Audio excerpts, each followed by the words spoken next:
Controversial. In the room, we have C.T. Muga, researcher, academic, seasoned political observer, a fountain of wisdom in these politically uncertain times. Ndu Oko, Nigerian by birth, Kenyan by choice, communications expert, Pan-Africanist, a truth seeker and believer in people power, and Eric Latin, agent provocateur, the man in the chair, seasoned journalist, news hound, a man who believes in punching up, not down. This is the Situation Room, the only way to start your day. So it is now 7 minutes after 8. This is Kenya's biggest conversation. It's the Situation Room, live from Nairobi to the world on Spice FM, KTN Home, YouTube, Facebook, TikTok, X, Radio Garden, and everywhere. And thank you very much to everybody who's tuning in. Prof has told us very, very many good things that the Aga Khan University is doing. Now let's tell you about what the Aga Khan University Hospital is also doing. And they're bringing healthcare closer to you. Indeed.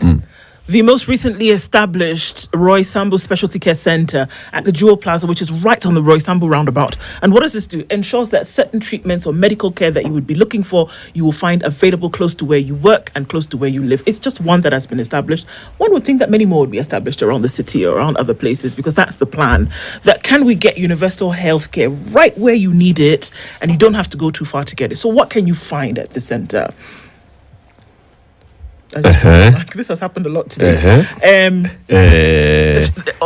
You see now. Start with the gastro thing. No, those are the experts, gastroenterologists, surgeons. We're talking about oncologists, folks who are there to deliver certain services such as endoscopy, chemotherapy, dialysis, as well as surgery through the day. So look, whatever you would travel far to get in terms of medical care, you can get it right at the centre, right next to you. Wanachukuanga medical, yes. Yeah. Especially if you have a Jubilee Health Insurance medical product, you can go there. It's one of the 700 odd health facilities across the country that will accept Jubilee Health Insurance. So what do they do, Jubilee Health? Jubilee Health have very many products. They have for seniors. Oh, sorry. They have products for seniors. They do actually. They do. I wasn't pointing it. It was just...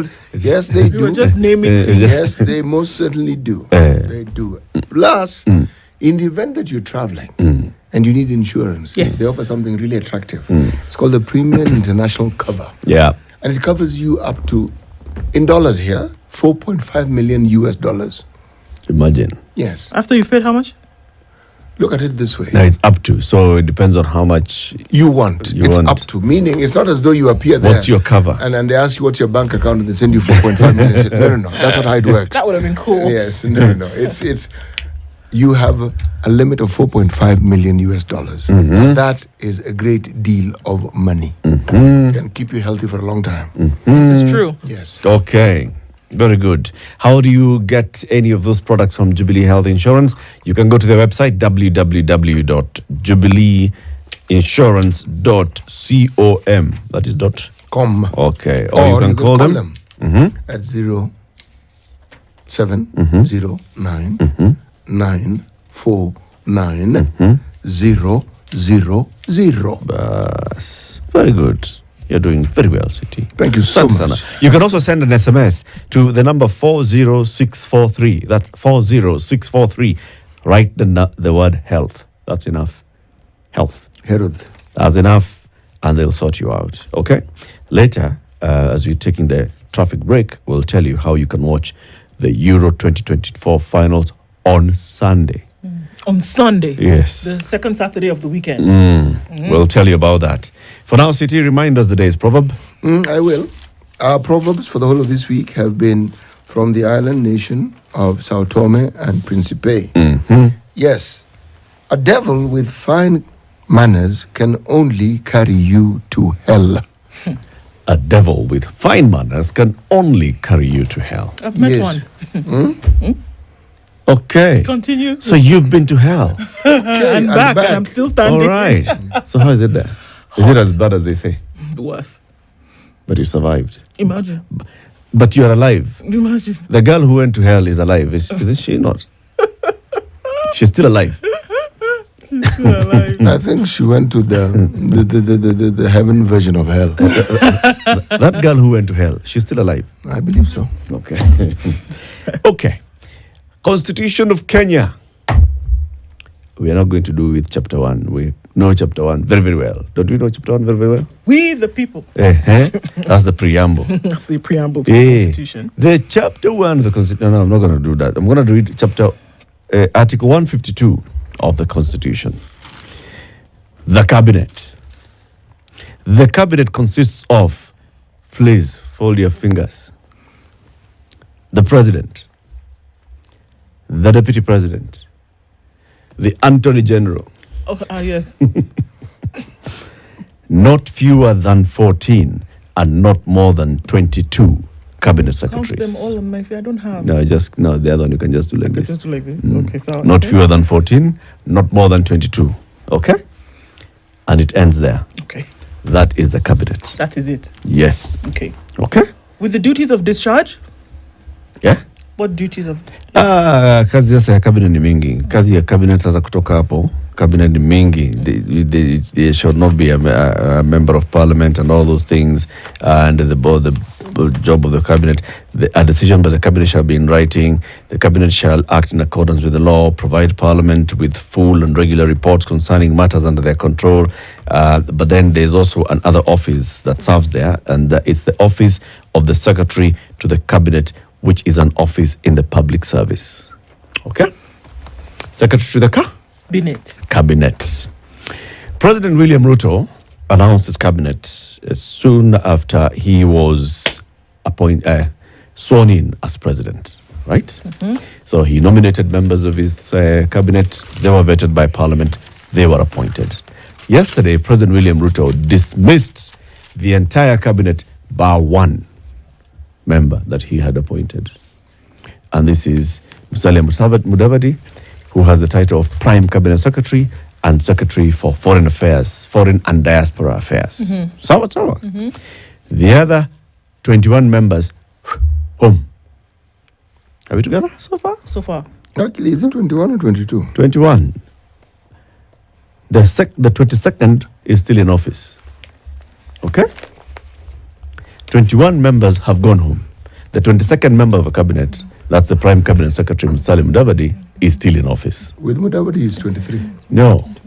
The other person is the Attorney General. Yes. Okay? Mm-hmm. So the Attorney General has also gone home. Remember sitting, there are not more than 14 and not less than 14 and not more than 22 cabinet secretaries. Mm.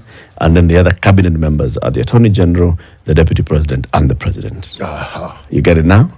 I have got it now we are together. Completely. Now we are together. Because if you add Attorney General, yes, who's member of cabinet, but not a cabinet secretary. Not a cabinet secretary. Yes. Yeah. And then you have Cabinet Prime. Yes. Who is also a secretary. Yes, okay. Got it. And the secretary to the cabinet is not a cabinet secretary. Neither are the advisors. Yes. Neither are the advisors. I've now got it. Now you get it? I've got it completely. Okay. So now that they've gone home, we have issues here. Which one? The issues here is that Kenya needs a cabinet. Does it? Yes. Why? So the president shall have to name a new cabinet. Okay? Because decisions of government are made by... And the constitution requires that there shall be named. Yes. Okay. But there's a window within which then the president must operate, and that is when so that you can have a quorum for cabinet. Okay? No, you maneno. Now, where we are, the question now is, what next? What is it that people want to see next? Of course, they want to see a reconstitution of the cabinet. Who do they want to see in that cabinet? What is it that they want to see from the individual members who joined that cabinet, including the Attorney General? What do they want to see? What do they expect of the people who will join this cabinet going forward? Apart from this cabinet, what else do they want to see? Do they want to see a full 22-member cabinet? Does it have to be 22? Can it be the minimum of 14? I think that at one of the things that was very clear from the constitution of this cabinet that was sent home yesterday, however you want to take it, is that some of these appointments were made because of loyalty. Some of these appointments were made because of the right, quote unquote, right political affiliations, which, in my opinion, you should not see when it comes to the constitution of a cabinet that is going to run government. That it should not be your friends and the people who owe you whatever kind of political allegiance that should make up how a country should be run.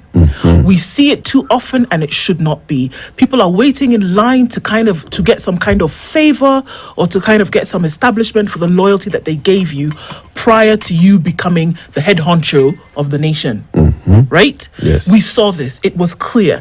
And that is what led to some of the tales of incompetence then that came thereafter. And these are not words that are just put together in the sky. These words of incompetence fell from the mouth of the president himself, whereby the questions, if the person who appointed you at some point starts to have to ask questions about your competence and whether it is you actually do know what you're doing, then we've got a bigger problem here, right? Yes. So I think across board, one thing that everybody wants to see, do not use these positions that are so critical to the running and development of government to reward your political cronies, to reward your people, or to do a favor for somebody who might come and scratch your back in the future. That's the first thing I think people do not want to see. People do not want to see individuals who are going to come in and then continue to tell woes and tales of wastage. People do not want to see that. Now, what people want to see, I would want to see, is that there are individuals who are, number one, worth their salt, who are going to be brought in a position of merit, and who understand what is supposed to happen with a particular docket when it comes to its development, when it comes to its proper usage of funds, when it comes to then just making sure that the thing that you are supposed to do is actually done. No fancy stories, and I think in this case it's simple. No fancy stories, somebody who is well versed in these things that they're supposed to do, who is a technocrat of sorts, and somebody who, for goodness sake, is not going to come and rob the thing dry. That's not what we are looking for. Can you actually have people who will come in and just do their job? Not this rewarding of political favors or expediency or ensuring that somebody can get rich off the back of the country. No. To actually come in and get the job done. And stop this business of rewarding people because they stood on a car roof and said your name 3 times before the cock crowed. Stop it. What if those who are rewarded are actually competent and that they have merit? It would and be then great this to merit, see. this merit, what is it that we are considering? What's the merit thing? Yes. Yeah? Is it that you have qualifications?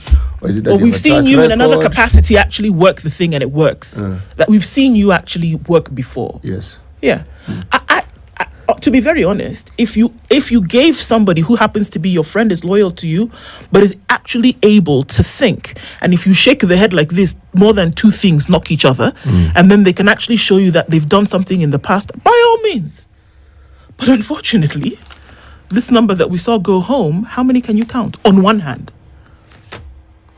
Assuming I can count on one hand. What is assuming that you can count on one hand in order for that to happen? Since you've asked the question, yeah. So what if they're your friends, and what if they qualify?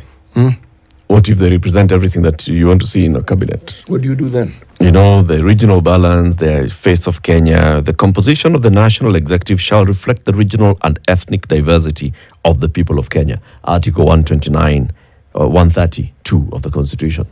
The ethnic diversity seems to look at the geographical area you come from. What if I'm of mixed race or mixed communities? Don't I represent that face of Kenya? Then you're representing 2. So I'm the added representing advantage. 3. Even better. What if my grandmother came from 2 in 1 place, my grandfather, and by the time you come to me, I'm represented by 4 different communities? El Fantastico, because That's now fine. you're the one that you're looking for. That's perfect. You see, the demands must be made, and one mustn't lose sight, though, of what it is that we want.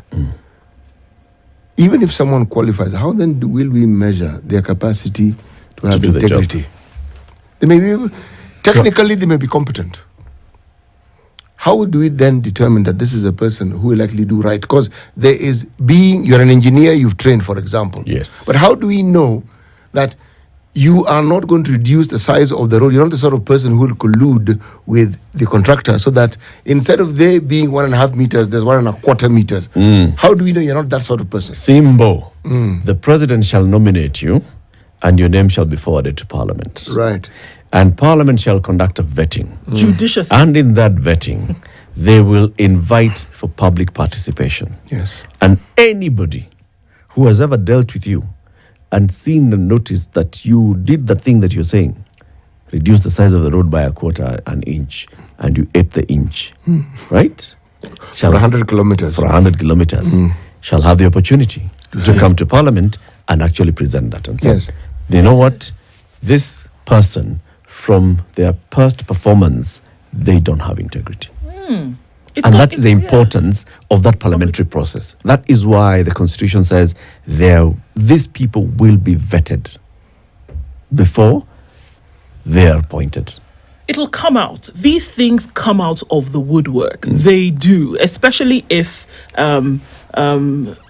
it's put in the public eye in the manner in which it's supposed to, and not throttled like we've often seen happens when it comes to vetting in Parliament. Yep. The truth of the matter is that, well, how many times have we said it here that we even know that these nominations, what do we say? They will all go through Yeah. They will all go through. Why? Because the process was not that which was looking for an issue.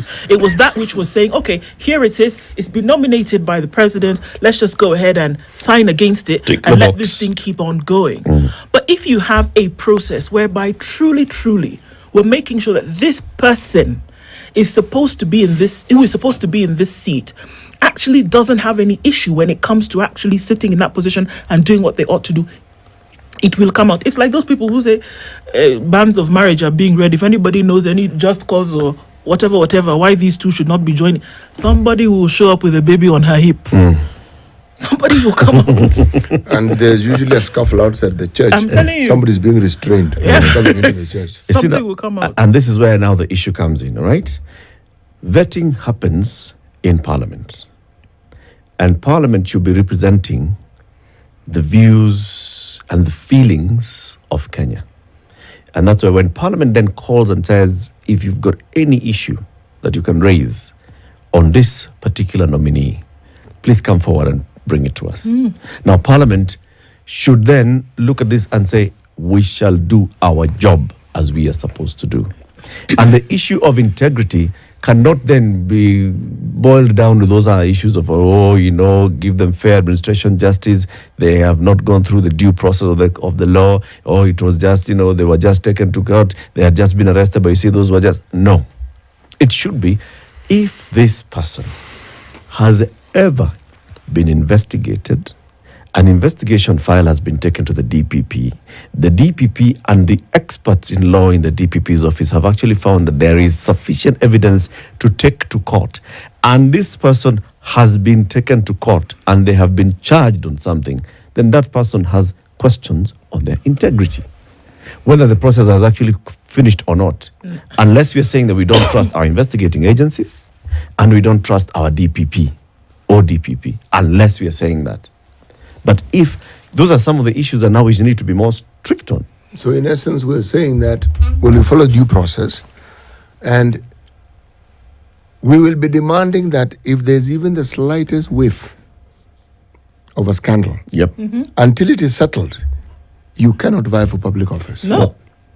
And I think it's got to be, it has got, you see, the level of seriousness that you apply to a process to get somebody put in a position is the level of seriousness that person is likely to hold that position with and say, my God, look at what I was actually put through. I'm not going to, it just happens like that. I'm not going to want to put a stain on this. You know why? That's why you have people whereby somebody in an office somewhere, a kettle was missing. Ile Kubwel Match was missing. The woman resigned. Why? It is the stain on the office, and you don't want, if we bring you through that process, and there's something that's going to then stain that image as a result of everything that you've done, you'd rather even leave it. That somebody who will actually say, you know what, yes, that this was my track record, this is what I did, And now being in that position, I'm going to take it just as seriously. But if you start with unseriousness at the very beginning, what do you think is going to happen through and through? Now, one question that has come up with this is that did everybody that fell under the axe Have faced questions of integrity? No. Well, okay, you could ask that as well. But did everybody face questions of incompetence? Is it true that the 21 cabinet secretaries Were all incompetent. and there was actually nothing happening in their ministries, which now led to this thing that we saw yesterday?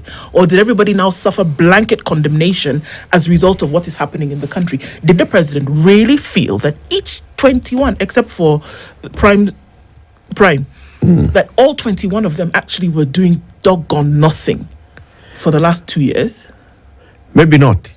There you go. Maybe not. And just like Mwai Kibaki did in 2005, just dismiss everybody and let's start afresh, clean slate. Maybe that's what he's looking at, the president, and saying, you know what, so let's just remove everybody and let me review everybody's performance afresh. If there are 1 or 2 or 3 or 10 or 15 who I feel were doing the good job, let them come back. They will be vetted by Parliament. If the public has sufficient ground to reject these people, then they'll be rejected. Right? And maybe that's what he should do. And say, if there are some of them that he actually has confidence in, because I agree with you. I mean, we cannot just sit maybe and say that all 21 who've gone home were all equally incompetent. Maybe some more incompetent than others. I think that some of the incompetence maybe now stained others. So it was so bad that now it touched others. But I don't think everybody. But then question is, we say that fish rots from the head, don't we? We do, and it actually does. Yes, it does. In reality, it does. That's why you look at the gills. You don't look at the tail. Yeah, not only that, a fish doesn't have eyelids, so it's not going to shut its eyes. So, it doesn't have eyelids? No, it doesn't have eyelids. They blink like this. Yes. They blink from down up. Okay. Anyway. My point is, sometimes somebody can exist in an ecosystem where the very thing that you're supposed to do is difficult. So, are we saying that of all these people we have here, in the difficult ecosystem that we had, that none of them were able to perform irrespective and despite the problems that they have? If the ethos within the cabinet was, and I use this as an example, I'm not stating a fact. Okay. The ethos was, say for instance, that everyone who is in cabinet must ensure that they perform according to the requirements of the office and that they will publish the results of what they do on a monthly basis. Okay? Let's say that was a requirement.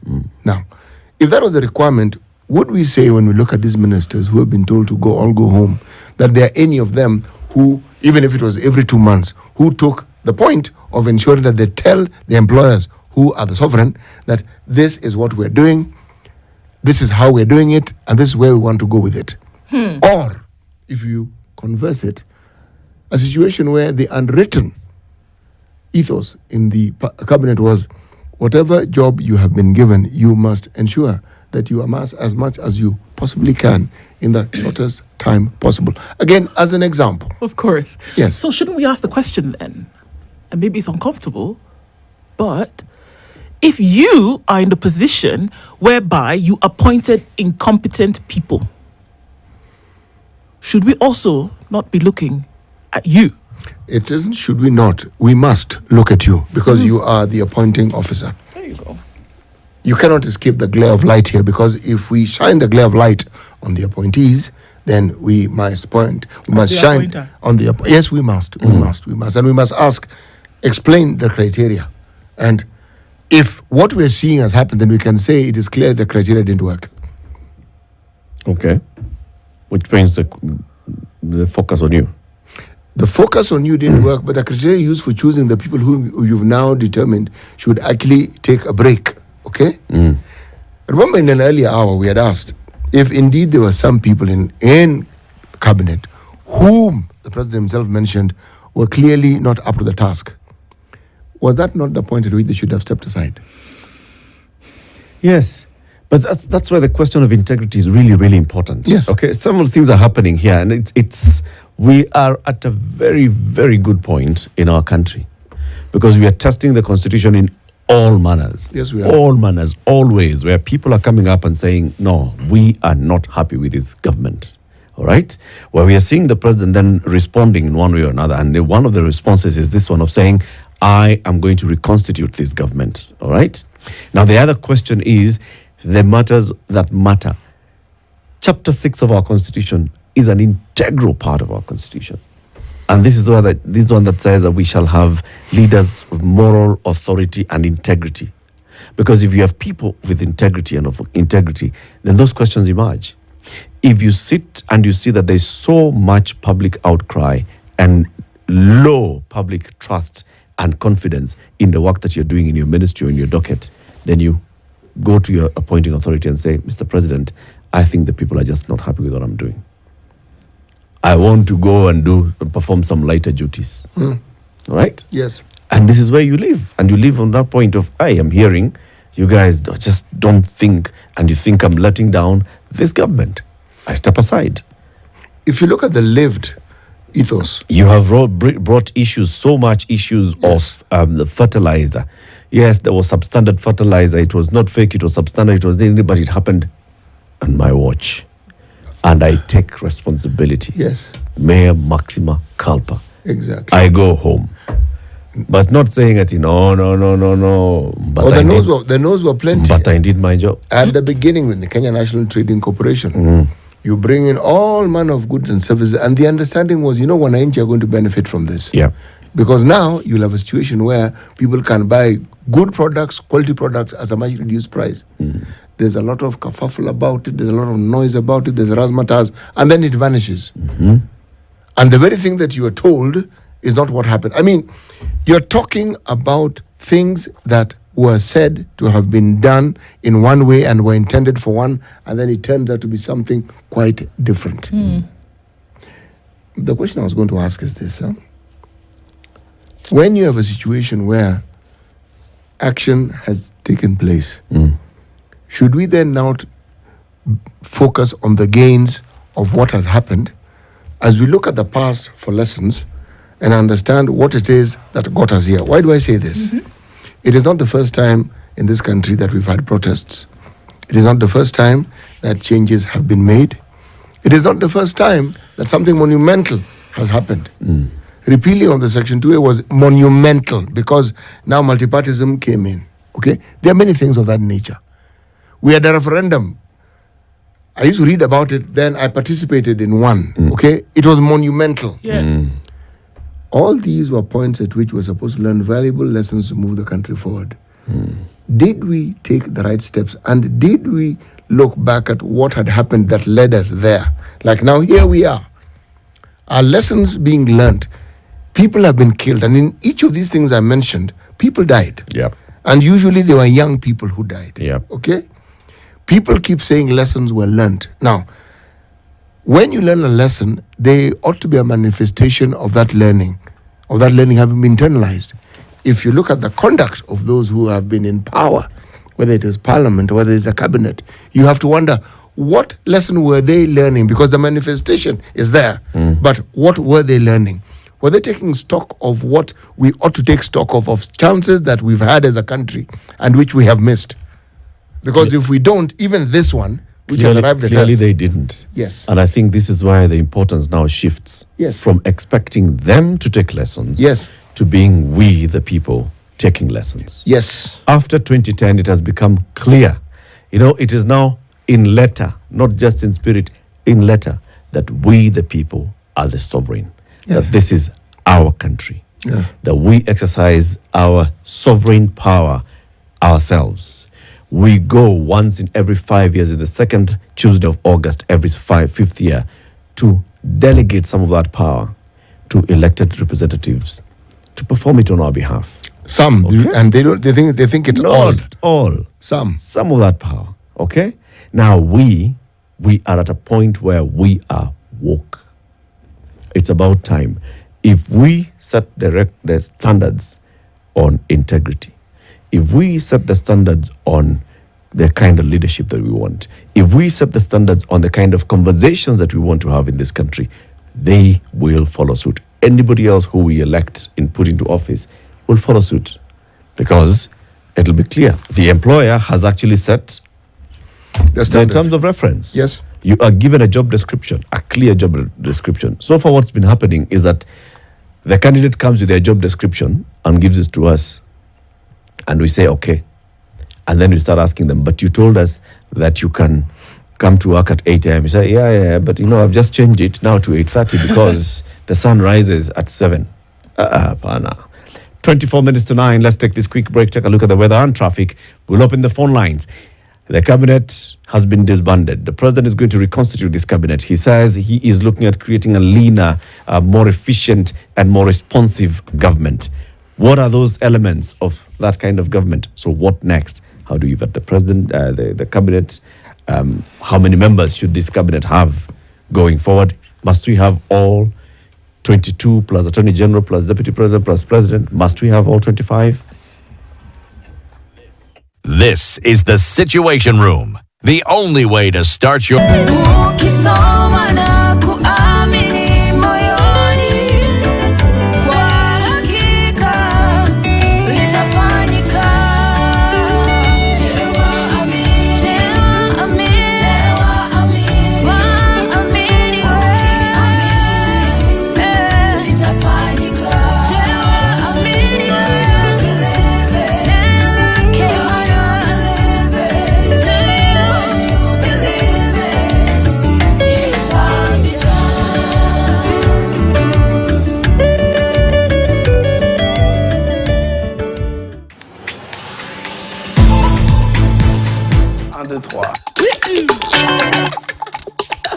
Get inspired by Afrimax. A continent bursting with creativity. Meet artists, designers, and cultural icons. Discover African lifestyle and culture. As diverse and exciting as the continent itself. This is Afrimax.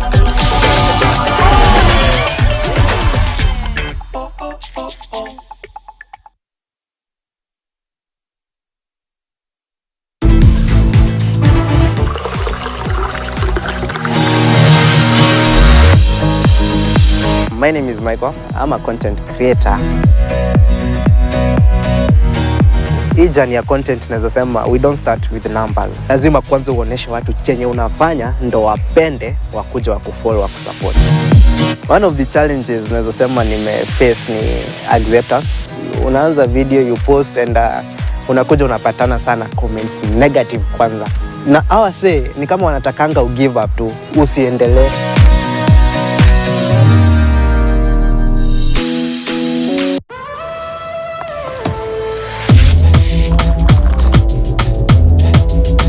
The moment is yours. Seize the day. Changamkia your potential with new Nescafe 3-in-1 Creamy White.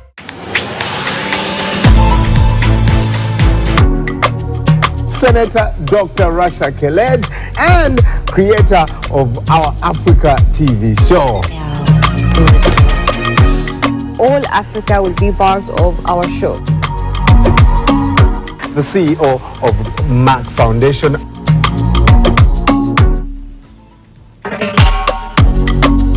We want to support girls' education.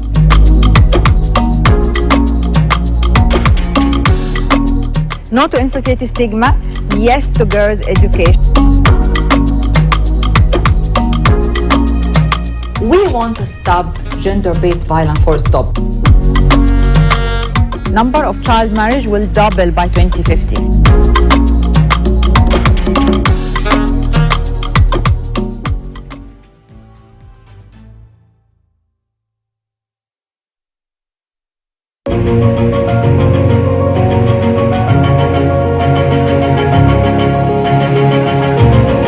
This House opposes the use of public funds to finance excessive or unnecessary travel expenses for public officials. It is you, the citizen, who work harder. Then you see your leaders moving up and down, going abroad for unnecessary trips. The initial expenditure that we get, yes, is going to be considered maybe excessive if people need to travel. But the overturn of this comes back tenfold because we have attracted investments. We have opened markets. How do you move from here to a US with the 200 million shillings? Is that even logic? Then you'll come out here telling us that we don't have money, we need to tax Kenyans. Understand that this isn't about opulence, but rather maintaining and projecting power and seriousness on the global stage.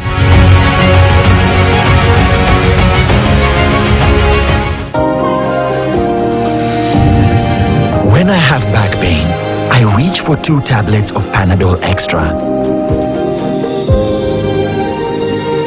It's boosted by caffeine for fast relief of strong pain. Try Panadol Extra for fast and effective relief from strong pain. Quiz 16. Let's go to the subject of austerity measures. What does it mean? Because 22 cabinet secretaries means cost. Because it's not just 22 cabinet secretaries. 22 cabinet secretaries, many other things that follow. Yeah. Okay? Yeah. Now, the question of efficiency. Is it possible to run this government with 14 cabinet secretaries or 15? I dare say the answer is yes, you can. How will you reconstitute it? Constitute it, rather. How will you ensure that the country gets the benefit of everything that it requires? And in my mind, the answer is not as complicated as it seems. Okay? Given how many state agencies and government sponsored entities that we have in this country, if you look at the functions that each of them have, all of them have an affiliation directly with a ministry. Yeah. Okay? And it's for service delivery. Yeah. Now, one, how many of them need to stay as they are and how many of them need to be merged? Okay? I ask because when you start from there, you will certainly find that you can be a lot more efficient if you have a unit where you are a separate entity. That separate entity becomes a section of a larger unit, given what it does and the functions. Now, I understand that specialization is what people are looking for, so that you see efficiencies when you have all these bodies. However, if you look at the ministries as we have them, and you look at the state departments and ministries, you cannot say that the functions have been compromised simply because they're a state department within a ministry. So it's that same thinking.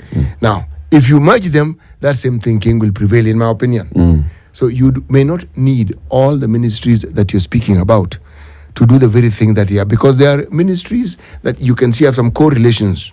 For instance, if you look at, say, water, and say the Ministry of Mining, okay, and the Ministry of Agriculture, everything there has to do with the earth and land. I'm just giving layman's example. And the Ministry of Land. Yes, exactly. You see? So, who would be best placed to be able to manage these entities as we see them? I'm giving this as an example, all right?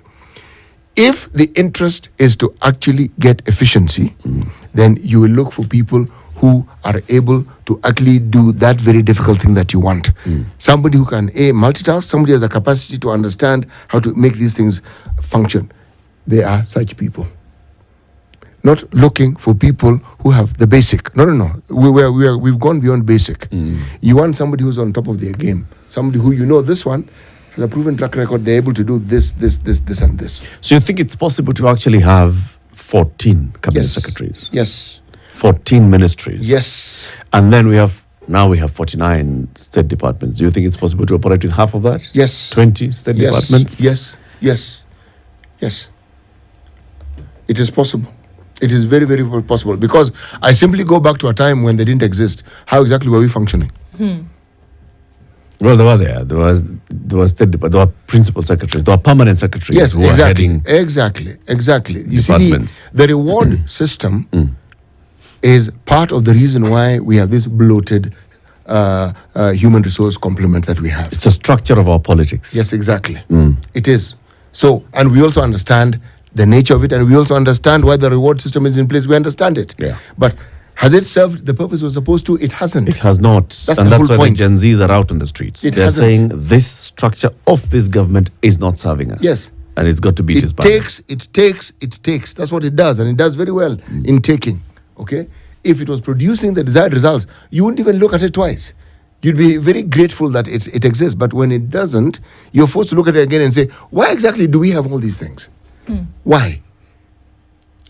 And it's very clear and obvious that it doesn't work. And so then you have to take a knife to it. Look, I'm telling you, I think it's just along the same lines. I mean, we had a counter conversation earlier, isn't it?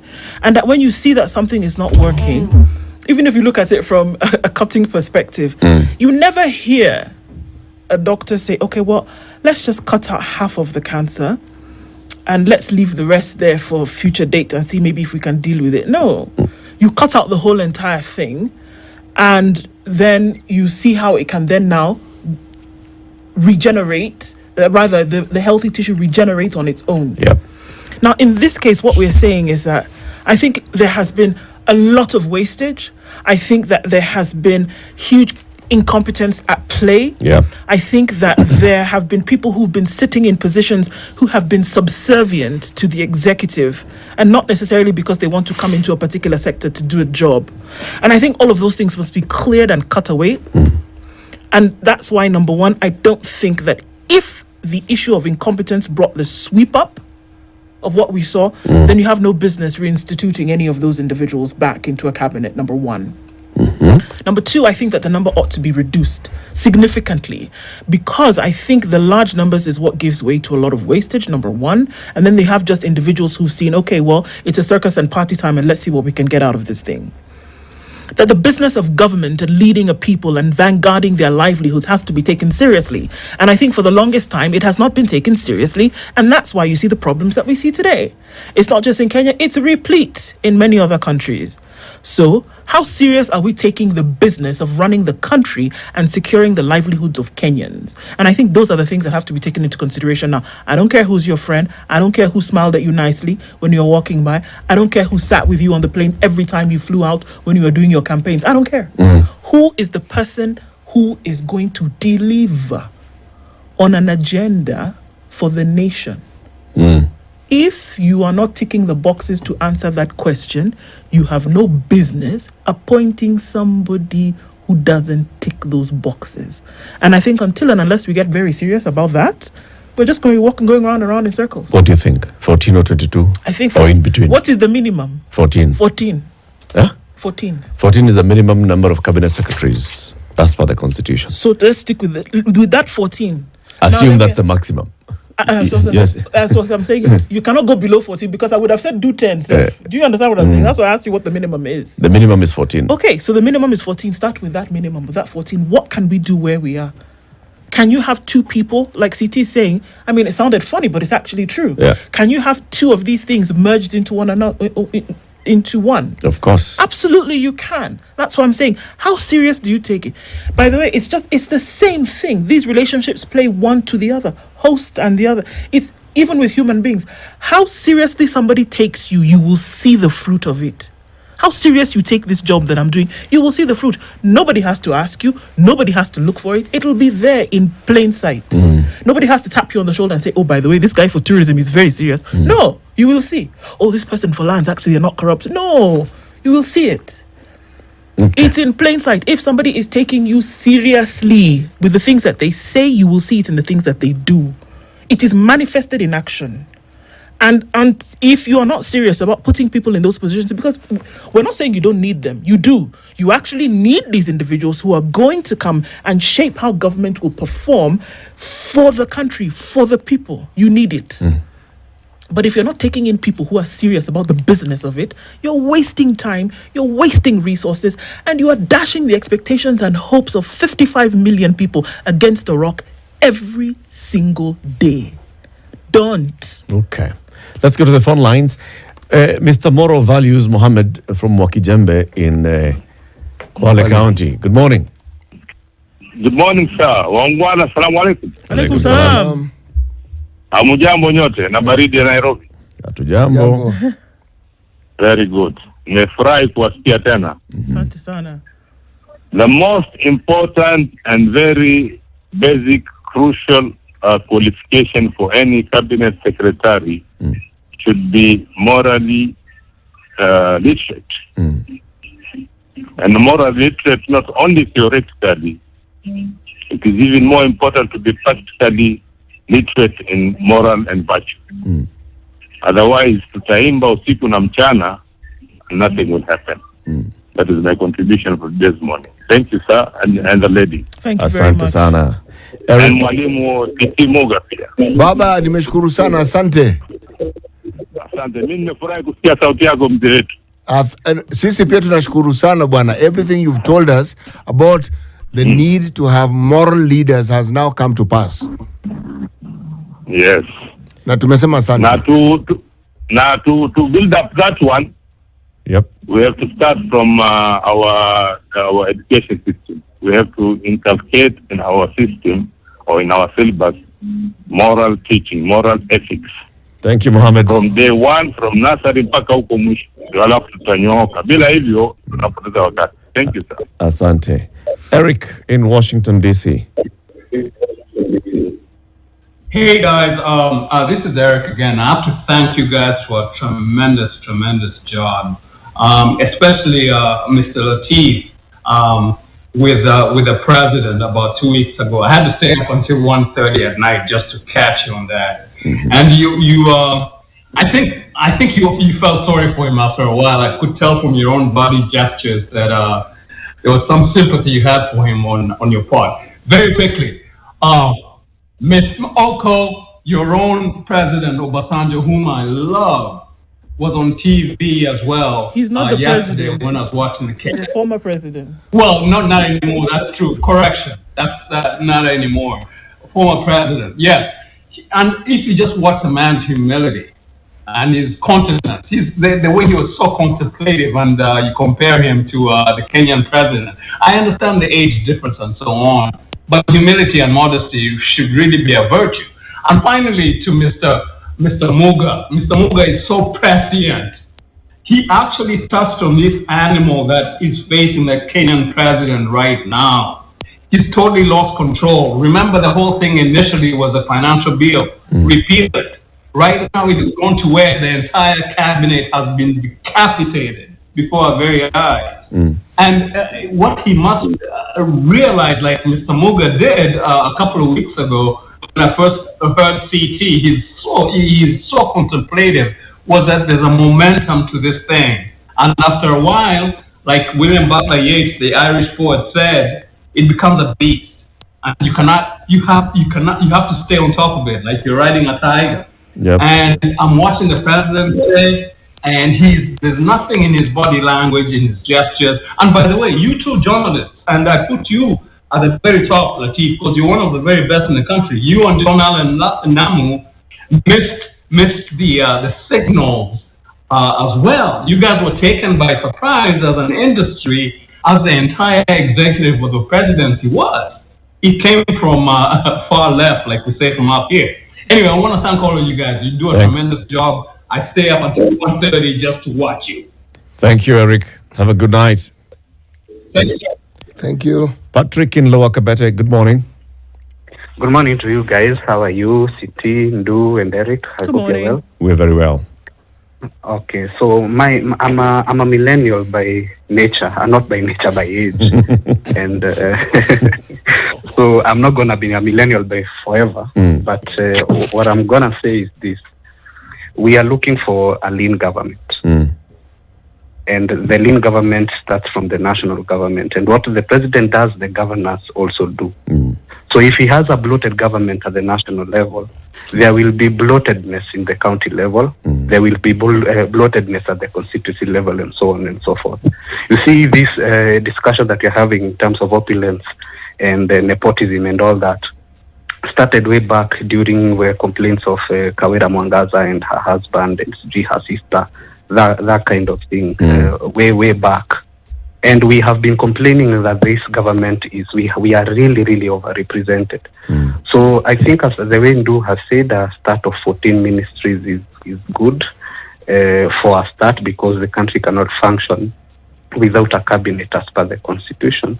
But then we will be doing a very big disservice to ourselves if we don't also look at the state departments and the permanent secretary. Right. We have state departments that are also overlapping each other, and we need to stem the opulence in that. But the biggest fight I see in this particular case is that this opulence is coming from the proceeds of corruption. So we also need to see how we are able to fight corruption. I work in the financial services industries, and I can see this corruption firsthand through withdrawals of money through interest and those documents. I can tell you for the first half of the year, we have been also paying proceeds for locusts to go and manage locusts somewhere. Wow. And locusts were a thing of I think 2021. 2021. 2021. Yeah. The money that was dispensed in terms of floods. When did the floods cease? Probably in the first quarter last of this year. Okay, I'm saying like when it was really prevalent, like you say in urban areas like Nairobi and all that, February, March, you can say thereabout. But that money is still being dispensed now, and we are still not seeing work going on in terms of drainage and all. When you walk around the city, for example. Okay, so this thing. So what I'm trying to say is that these levels of corruption must be stemmed, and it must be stemmed through public participation. Because what we have, we the people, the preamble now, what people are talking about is we the people. We are the official oppositions in the country. Okay. And we must take our stand, because the opposition has let us down. They have been bought off. They have crossed over to the national side as MPs, and we need to be able to be civically responsible at individual level. The fourth estate must join us and shine a light on this corruption. Go back to investigative journalism that used to happen. Thank you, Patrick. Points made. Asante sana. And thank you very much for the calls. We continue this conversation in the next hour. We'll be talking about, of course, what's happening in the country versus what has happened in other parts of this region with South Sudan. So what happens next? What do you see? What would you advise the president to do next in response to everything in the country that's going on? I actually would not venture to advise the president. I will simply speak my opinion and what I think. There are always lessons to be learned, and we seem to have a habit of learning the wrong ones as a country. We have an opportunity to make meaningful change, and yet the meaningful change is always in the future. One doesn't see it. Now, the president has this opportunity, and these opportunities come once, because if I look at the past, people who've missed it, you miss it and it's gone, and you never regain it again. He has that opportunity to make the right decision. This president has the right energy. This presidency, this particular president is visionary enough to be able to do many things that we thought needed doing and could not be done. Now, it's whether he's going to do it or not. It's that simple. That's it. It's really that simple. I think it all comes from a place of what was his intention from the very beginning to dissolve. Was it from pressure, or did he really feel that things were going wrong? And I think that's what's going to be the leader in terms of what will happen next. Okay. And I agree. I think the president has a unique opportunity now to actually shift this country into a different direction. He has been taking pride and, saying that because of the kind of campaign that he ran in 2022, which was focusing on economic issues, he changed the country's conversation from tribe to issue-based. He has the opportunity now. Maybe then it was just campaigning. Now is the time that he can actually move the country to the next step. Even if he just becomes the one who ignites it and then somebody else takes it up. But he has to do it now. Lean government, remove all this excessive fat from government. X on cronyism. Yeah, X on cronyism, because that's what leads up to where we are right now. Reduce your cabinet, reduce your principal secretaries, reduce the state agencies, remove advisors. We can all advise. It's 9 a.m.